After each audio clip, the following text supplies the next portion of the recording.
Hello, this is week 7, and really, this is the first of 3 weeks devoted entirely to the lit review and the discussion that goes with the literature review. We've got some readings here. They're down here at the bottom. These should, they're all give you a little bit different way of doing a lit review. It You have to come up with your own best way. It's like with the methodology, you have to come up with what works for you. Okay, so you're going to be reading these research articles, you're going to be coding them to identify particular trends and patterns and data. And then finally, you're going to write it all down along with your discussion of what was found. This is really, it's a very time consuming process, and even 3 weeks is really condensing it. So don't leave it till the last week. It's a lot of work. And your literature review is written in categories. Otherwise, it's so broad that it doesn't make any sense. The categories come from your research question and sub questions.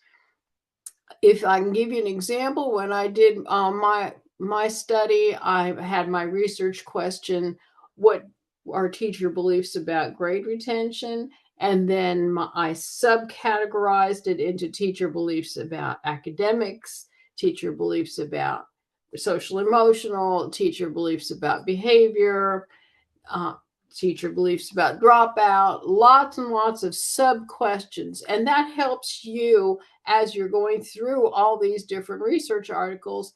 Look for specific things. It organizes your thinking. And as you're writing, eventually, when you're putting this all on paper, it's going to have a detailed analysis with the separate categories, and for each category, you're going to have a detailed analysis and discussion of your findings with specific examples and details for each point you're discussing.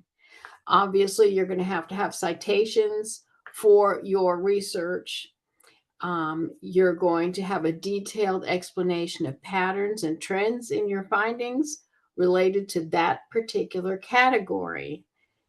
You're going to do a detailed explanation of agreement and disagreement with previous work for that category, and a detailed explanation of things that you didn't expect, strange findings, weird things you noticed for that category. This really makes it a smaller paper because you're writing it in separate chunks. Each category is a separate chunk.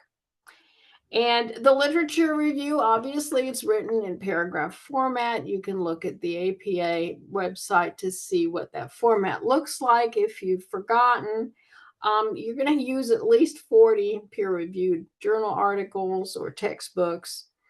All data are referenced, and I just gave you, if you're quoting somebody, you're going to have that their last name, first name, and just first initial, year it was published, and then a page number for quotation.